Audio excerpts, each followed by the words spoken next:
Hello friends, नमस्कार। जैसा कि आपको पता है कि यहाँ पे मैं भारतीय संविधान से संबंधित जो प्रीवियस ईयर के क्वेश्चन हैं उनको यहाँ पे मैं बात कर रहा हूँ और उस सीरीज चला रहा हूँ। उससे संबंधित मैं 2-3 वीडियो डाल चुका हूँ। ठीक है, तो यहाँ पे मैं भारतीय संघ और उसका राज्य क्षेत्र के बारे में बात करेंगे और ये आपको मिलेगा आर्टिकल 1 से लेकर 4 तक। तो ये भी पूछा जाता है कि किस आर्टिकल के तहत आता है भारतीय संघ एवं उसका राज्य क्षेत्र, तो 1 से लेकर 4 तक। ठीक है, इस बात का भी ध्यान रखेंगे। तो आइए शुरू करते हैं। शुरू करने से पहले मैं आपको कुछ बेसिक चीज़ें बता देता हूँ उसके बारे में। ठीक है, अगर हम राज्य एवं संघ राज्य क्षेत्र की बात कर रहे हैं तो इसके संबंध में कुछ बेसिक चीज़ें मैं आपको यहाँ बता रहा हूँ, जैसे कि कब मतलब क्या क्या यहाँ से प्रश्न पूछा जाता है। ठीक है, और क्या इंपॉर्टेंट है। उसके बाद ये सब बताने के बाद मैं आपको क्वेश्चन आंसर करा दूंगा। ठीक है, तो आइए शुरू करते हैं। जैसा कि आप देख रहे हैं स्क्रीन पे, राज्य एवं संघ राज्य क्षेत्र भारतीय स्वतंत्रता अधिनियम 1947 के तहत। ठीक है, जब भारतीय स्वतंत्रता अधिनियम 1947 आया तो ये डिसाइड किया गया कि 2 स्वतंत्र और पृथक राज्य बनाए जाएंगे प्रभुत्व वाले। ठीक है, एक इंडिया होगा, एक पाकिस्तान होगा। ठीक है, और इनके अंतर्गत जो देसी रियासतें होंगी उनको ये विकल्प दिया गया, या तो आप स्वतंत्र हो जाइए, या तो पाकिस्तान में शामिल हो जाइए, या फिर भारत में शामिल हो जाइए। ठीक है, और भारत की देसी रियासतों की बात करें तो भारत में उस समय 552 देसी रियासतें थी, जिसमें से 549 जो देसी रियासतें हैं वो भारत में तो शामिल हो गई, लेकिन हैदराबाद, जो 3 देसी रियासत बची, हैदराबाद, जूनागढ़ और कश्मीर, इन्होंने शामिल होने से मना कर दिया। ठीक है, उसके बाद कालांतर में देखा गया कि हैदराबाद को, ये देखिए पुलिस कार्रवाई, ये ध्यान रखिएगा, यहाँ से पूछा जाता है किसको कैसे शामिल किया गया था। तो हैदराबाद को पुलिस कार्रवाई के द्वारा, और जूनागढ़ को जनमत संग्रह के द्वारा, और कश्मीर को विलय पत्र के द्वारा भारतीय संघ में शामिल कर लिया गया। ठीक है, तो नेक्स्ट, तो संविधान के तहत इनको शामिल कर लिया। ठीक है, संविधान के तहत भारतीय संघ के राज्य क्षेत्रों को 4 भागों में वर्गीकृत किया गया। ठीक है, बांटा गया। एक था भाग क। ठीक है, इसमें वे राज्य शामिल थे जहाँ पे ब्रिटिश भारत में गवर्नर का शासन जहाँ हुआ करता था, वो भाग क में शामिल थे। भाग ख की बात करें तो इसमें राज्य विधानमंडल के साथ शाही जो शासन था वो वाले शामिल थे, राज्य जगह। ठीक है, इस प्लेसेज। और भाग ग की बात करें तो इसमें जो ब्रिटिश कमिश्नर हुआ करते थे, ठीक है, जिनके अंडर में वो एरिया आता था, वो भाग ग में शामिल था। और भाग घ में बात करें तो यहाँ पे अकेले अंडमान और निकोबार द्वीप समूह को रखा गया था। ठीक है, और इससे संबंधित अगर हम आर्टिकल की बात करें, ठीक है, जैसे अनुच्छेद 1 हो गया, तो अनुच्छेद 1 में ये बताया गया है कि भारत अर्थात इंडिया राज्यों का संघ होगा। मैं जितनी भी बातें बता रहा हूँ ध्यान से देखते जाइएगा, इससे संबंधित ही सब क्वेश्चन पूछे जाते हैं इस टॉपिक से। और आर्टिकल 2 में ये बताया गया कि भारतीय संघ में नए राज्यों के प्रवेश या स्थापना की जो शक्ति है वो संसद के पास होगी। अनुच्छेद 3 में नए राज्यों का निर्माण, अगर नए राज्य का निर्माण करना है और वर्तमान जो राज्य हैं उनके क्षेत्र में, ठीक है, सीमा में और नामों में अगर परिवर्तन करना है तो ये आर्टिकल 3 यहाँ पे प्रभावी होता है। ठीक है, और ये सब करने की शक्ति किसके पास है? संसद के पास शक्ति है। अगर संसद ऐसा कोई काम कर रहा है, ठीक है, जैसे कि किसी क्षेत्र या सीमा या नाम में परिवर्तन कर रहा है, तो उसे संसद साधारण बहुमत से ऐसा कर सकती है, ऐसा संसद साधारण बहुमत से कर सकती है। ठीक है, और जब भारतीय संविधान संसद को यह अधिकार देता है कि वो नए राज्य बनाने या उसमें परिवर्तन करने या नाम बदलने या सीमा में परिवर्तन के संबंध में बिना राज्यों की अनुमति कदम उठाती है, तो इसे 368 के तहत संशोधन नहीं माना जाएगा। ऐसा नहीं कि वो संशोधन कर रही है तो इसे संशोधन नहीं माना जाएगा। ये सब आप ध्यान में रखेंगे। अगर वर्तमान में बात करें, वर्तमान भारत में 28 राज्य और 8 केंद्र शासित प्रदेश हैं। जब सन 2020 में दमन, दीव और दादर नागर हवेली एक हो गए तो 28 राज्य और 8 केंद्र शासित प्रदेश बन गए हैं अभी। ठीक है, संसद में संसद संविधान में संशोधन करके किसी भी भारतीय भू भाग को किसी अन्य देश को सौंप सकती है, ये भी इसमें प्रावधान किया गया है। और जून 1948 में, ठीक है, जून 1948 में धर कमीशन या एसके धर कमीशन बैठाया गया। क्यों?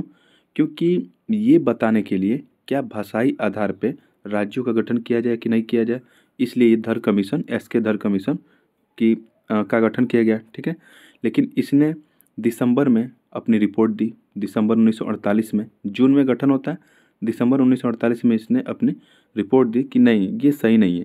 इसने कहा कि प्रशासनिक जो सुविधा के अनुसार है उस पर हम क्या कर सकते हैं, भाषाओं, देखिए भाषाई आधार पर प्रांत का गठन करने से इसके दर्श कमेटी मना करता है, कहता है कि प्रशासनिक सुधार के आधार पे हम राज्यों का गठन कर सकते हैं।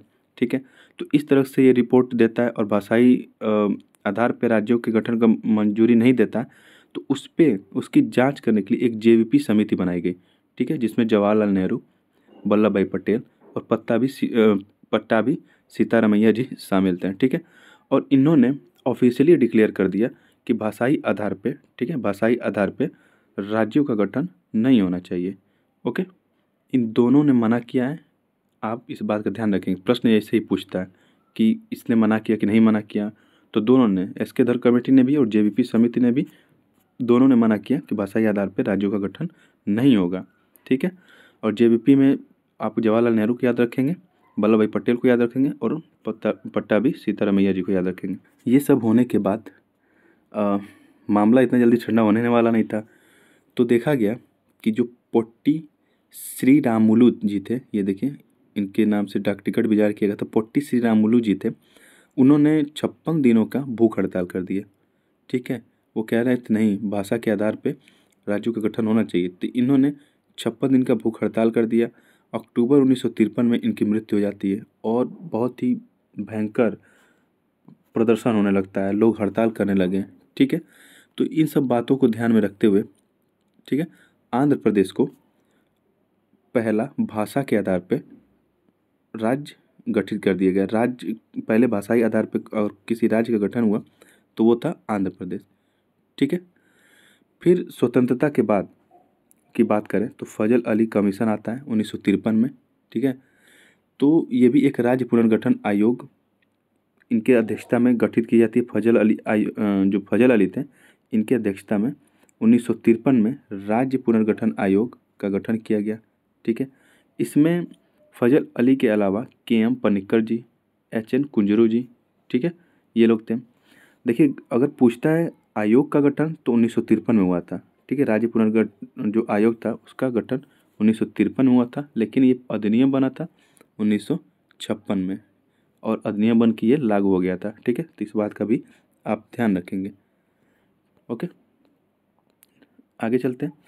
मैं यहाँ पे कौन सा स्टेट कब अस्तित्व में आया था, अस्तित्व में तो पहले से थे। ये भारतीय संघ में कैसे कैसे इनको शामिल किया गया था वो डेट और सन यहाँ पे दे दिया हूँ। ठीक है, यहाँ से प्रश्न पूछा जाता है, हमेशा पूछा जाता है इस टॉपिक से प्रश्न। तो देखिए यहाँ पे आंध्र प्रदेश 1 अक्टूबर 1953 को, ठीक है, आंध्र प्रदेश 1 अक्टूबर 1953 को, और तेलंगाना 2 जून सन 2014 को।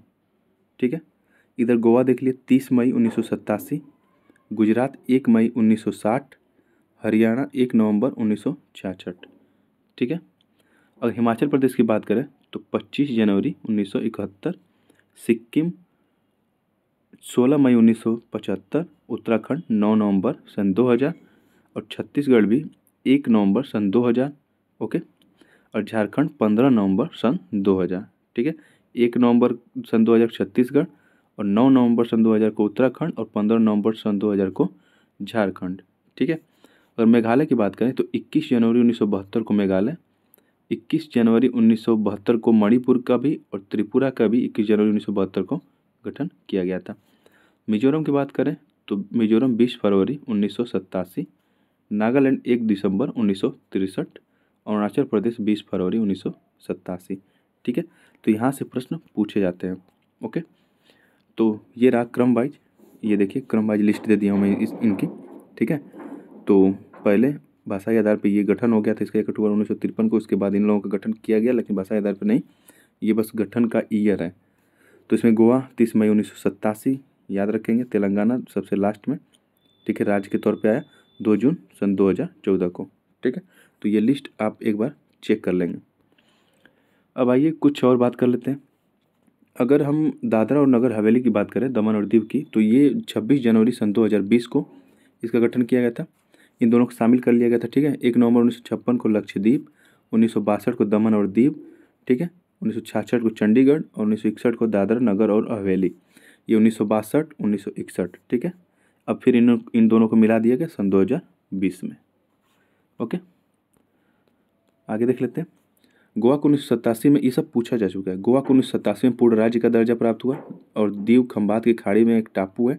ठीक है, दमन और दीव को भारतीय संविधान के 56वें संविधान संशोधन द्वारा गोवा से अलग किया गया।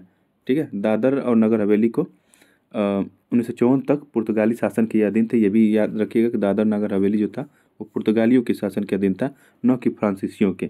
ठीक है, ऐसे प्रश्न पूछा जाता है।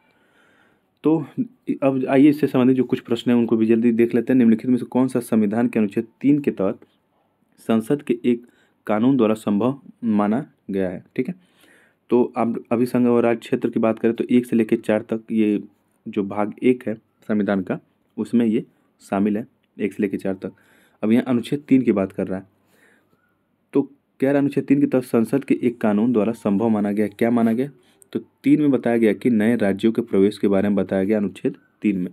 तो ऑप्शन ए इसका सही होगा। ये देखिए यूपीपीसी सन 2020 में पूछा गया प्रश्न है। ठीक है, अनुच्छेद 3 के तहत नए राज्यों के निर्माण, उनके क्षेत्रों, सीमाओं या नामों में परिवर्तन का अधिकार भारतीय संसद में निहित है। ठीक है, और अनुच्छेद 2 की बात करें तो संसद विधि द्वारा भारतीय संघ में नए राज्यों का प्रवेश या उनकी स्थापना कर सकता है अनुच्छेद 2 के तहत। ठीक है,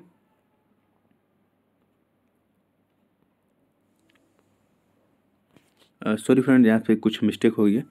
दरअसल प्रश्न ये है कि निम्नलिखित में से कौन सा संविधान के अनुच्छेद 3 के तहत संसद के एक कानून द्वारा संभव नहीं माना है? ठीक है, यहाँ पे नहीं होना चाहिए, तो ये ऑप्शन ए ही सही होगा, लेकिन यहाँ पे नहीं होना चाहिए क्योंकि ये जो ऑप्शन ए है ये आर्टिकल 2 के तहत सही है। ठीक है, ये आर्टिकल 2 के तहत सही है, बाकी ये जो ऑप्शन है ये आर्टिकल 3 के तहत सही है। और ये पूछा है 3 के तहत नहीं माना गया, तो नए राज्यों का प्रवेश 3 के तहत नहीं होता है, बल्कि नए राज्यों का प्रवेश आपका आर्टिकल 2 के तहत होता है। ठीक है, आइए अगले प्रश्न की तरफ चलते हैं। संविधान में हमारे राष्ट्र का उल्लेख देश या किन नामों से किया गया? ठीक है, किस नाम से संविधान में हमारे राष्ट्र का उल्लेख है? तो इसका सही जवाब है भारत तथा इंडिया। ठीक है, इस नाम से संविधान में उल्लेख है हमारे देश का। देखिए, भारत तथा इंडिया राज्यों का संघ होगा, आर्टिकल 1। नेक्स्ट, संविधान के निम्नांकित में से किस प्रावधान के अंतर्गत भारतीय संसद को नया राज्य बनाने का अधिकार है? ठीक है, तो नया राज्य बनाने का अधिकार है अनुच्छेद 3 के तहत। ठीक है, नए राज्य बनाने के अधिकार अनुच्छेद 3 के तहत। अगर नए राज्य के प्रवेश की बात की जाए तो वहाँ पे आर्टिकल 2 आ जाएगा, प्रवेश की बात की जाए। ठीक है, तो इस बात को छोटी छोटी बातें इनको ध्यान रखिएगा। देखिए, आर्टिकल 2 के तहत भारतीय संघ में राज्यों के जब प्रवेश की बात की जाए तो आर्टिकल 2 आएगा, वहाँ पे 3 नहीं आएगा। नेक्स्ट, निम्नलिखित में से कौन सा कथन नए राज्यों के निर्माण के बारे में सही नहीं है? ओके, तो यहाँ पे आपके ऑप्शन है। तो नए राज्यों के निर्माण के बारे में क्या सही नहीं है आपको बताना है। संसद विधि द्वारा एक नए राज्य का निर्माण कर सकती है, ये तो सही है। इस प्रकार की विधि में संविधान की पहली अनुसूची और चौथी अनुसूची के संशोधन का प्रावधान होगा, ये भी सही है। इस प्रकार की विधि को अनुच्छेद 368 के प्रयोजनों के संविधान का संशोधन समझा जाएगा, ये गलत है, क्योंकि अभी मैंने आपको शुरू में ही बताया कि ऐसा कोई भी काम किया जाएगा तो अनुच्छेद 368 के तहत संशोधन नहीं माना जाएगा। ठीक है, बाकी चौथा ऑप्शन देख लेते हैं। इस प्रयोजन के लिए विधेयक संसद में तब तक पूरा स्थापित नहीं किया जा सकता जब तक इसे उस राज्य के विधानमंडल को निर्दिष्ट नहीं कर दिया गया जिसके क्षेत्र की सीमाओं का नाम घटाना या बढ़ाना है। ठीक है, तो ये भी सही है। जिस राज्य का क्षेत्र की सीमा घटाना बढ़ाना होता है उसको बताना जरूरी होता है, लेकिन उसकी सिफारिशों को मानना जरूरी नहीं होता। ठीक है, नेक्स्ट अगला इसी संबंधित कुछ और बातें देखिए। ये 368 के तहत ये प्रक्रिया अपनाई जाएगी तो इसको संविधान संशोधन नहीं समझा जाएगा, अभी मैं इसको बता दिया हूँ। ठीक है, और जब किसी राज्य क्षेत्र सीमा या उसकी सहमति के बिना परिवर्तित करने की संसदीय शक्ति तो संसद के पास है। ठीक है, लेकिन अगर राज्य कुछ कहे कि हाँ ये कर दो तो ये जरूरी नहीं कि संसद उसको मान ले। ठीक है, तो नेक्स्ट क्वेश्चन, निम्न कथनों पर विचार कीजिए तथा दिए गए कूट की सहायता से बताइए कि इनमें से कौन सा सही कथन है। ठीक है, संविधान में यूनियन ऑफ स्टेट शब्द का प्रयोग हुआ है क्योंकि भारतीय राज्यों को अलग होने का अधिकार नहीं है। ठीक है, क्या ये सही है? हाँ, ये सही है, भारतीय राज्य अलग नहीं हो सकते, ऐसा संविधान में मतलब कहीं दिया नहीं गया कि वो अलग हो सकते, तो इसलिए वो अलग नहीं हो सकते, ये ध्यान रखेंगे। जो एसके धर आयोग था, एसके धर आयोग ने राज्यों के पुनर्गठन हेतु भाषा के आधार पर भाषा के जो आधार की अपेक्षा प्रशासनिक सुविधा को वरीयता दी, ये भी सही है, ठीक है। इसने कहा कि भाषा के आधार पर राज्यों का गठन नहीं होना चाहिए, तो सही है, ठीक है। जो जेवीपी समिति थी, यानी पंडित नेहरू, सरदार पटेल और पट्टाभी सीतारामैया जी की अध्यक्षता में कांग्रेस कमेटी राज्यों के पुनर्गठन में भाषाई आधार के पक्ष में नहीं थी, ये भी नहीं भाषाई आधार के पक्ष में था। तो तीनों कथन सही है, तो ऑप्शन डी इसका सही जवाब होगा। नेक्स्ट, भारतीय संघीय व्यवस्था के संदर्भ में निम्नलिखित में से कौन सा कथन सही है, ये बताना है आपको। संघीय व्यवस्था भारत की कैसी है, तो उससे संबंधित प्रश्न है। भारतीय संविधान के अंतर्गत भारतीय राज्यों को संघ से अलग होने का अधिकार नहीं है, ठीक है, ये भी सही है, ठीक है। अलग होने की मात्र वकालत करने पर अभिव्यक्ति की स्वतंत्रता की सुरक्षा मिलेगी, ये गलत है, ऐसा कहीं कुछ नहीं बताया गया, ठीक है। तो इसका सही जवाब होगा ऑप्शन ए, केवल एक सही है इसमें, ठीक है। नेक्स्ट क्वेश्चन है, राज्य पुनर्गठन आयोग ने 1 नवंबर 1956 को कितने राज्य तथा कितने संघ राज्य बनाए, तो ऑप्शन ए 14 राज्य एवं 6 संघ राज्य क्षेत्र बनाया गया 1 नवंबर 1956 को, ठीक है। ये देखिए, और प्रथम राज्य जो भाषा के आधार पर गठन हुआ था उसका नाम था आंध्र प्रदेश, ठीक है। वर्तमान में 28 राज्य और 8 केंद्र शासित प्रदेश आपको मिलेंगे, ठीक है। नेक्स्ट, किस संविधान संशोधन द्वारा दिल्ली को राष्ट्रीय राजधानी क्षेत्र का दर्जा दिया गया, तो इसका सही जवाब है 69। 69वां संविधान संशोधन अधिनियम 1991 द्वारा दिल्ली को राष्ट्रीय राजधानी क्षेत्र का दर्जा दिया गया। निम्नलिखित राज्यों के गठन पर विचार कीजिए तथा इन्हें कालानुक्रम में व्यवस्थित कीजिए, ठीक है। अब ये जल्दी में ही पूछा गया था यूपीपीसीएस में, ठीक है। तो आपको ये बताना है, अगर यहाँ पे एलिमिनेट करने का मेथड देखा जाए तो देखिए, कालानुक्रम पूछ रहा कि कौन पहले हुआ था कौन बाद में हुआ था, तो इन सब पे सबसे बाद में तो तेलंगाना हुआ था, ये आपको पता है, यानी कि जो लास्ट में आएगा 2, ठीक है, एक मिनट, तो 2 लास्ट में आएगा, ठीक है। तो इसका सही क्रम होगा देखिए 4, ओके, यानी कि जो हरियाणा था वो पहले आएगा, उसके बाद गोवा यानी कि 1, उसके बाद फिर आएगा आपका झारखंड यानी कि 3, उसके बाद आएगा 2 तेलंगाना, ठीक है। 4 1 3 2, कहीं ऑप्शन दिख रहा है आपको? इसमें कहीं ऑप्शन नहीं दिख रहा है, हालांकि इसका सही जवाब बी था, तो 4 1 3 2 इसका सही जवाब होगा, ठीक है। ये ऑप्शन थोड़ा मिस्टेक हो गया, तो इसका सही जवाब होगा 4 1 3 2, क्योंकि मैं यहाँ पे देखिए इसका लिस्ट भी दे रखा हूँ कि देखिए हरियाणा 1966 में, गोवा, ठीक है, 1987 में, और झारखंड सन 2000 में, और तेलंगाना सन 2014 में, ठीक है। अगला प्रश्न, फिलहाल इतना ही था, और आप इस लिस्ट को चेक कर लीजिएगा, बार बार आप यहाँ से देख के रिवीजन कर सकते हैं, ठीक है। बाकी यहाँ से प्रश्न हमेशा पूछा जाता है, कौन किसकी स्थापना कब की गई थी, तो इसको भी आप देख लेंगे, ठीक है। और ये लिस्ट है, इसको भी आप चेक कर लेंगे। बाकी वीडियो आपको कैसी लगी कमेंट बॉक्स में लिख के ज़रूर बताएं। अगर वीडियो आपको अच्छी लग रही हो, ये सीरीज़ अच्छी लग रही हो, तो वीडियो को लाइक शेयर एंड सब्सक्राइब कर सकते हैं। मैं नेक्स्ट ज्योग्राफी, ठीक है, पॉलिटी, हिस्ट्री, सब का प्रीवियस ईयर का क्वेश्चन कराऊंगा। धन्यवाद।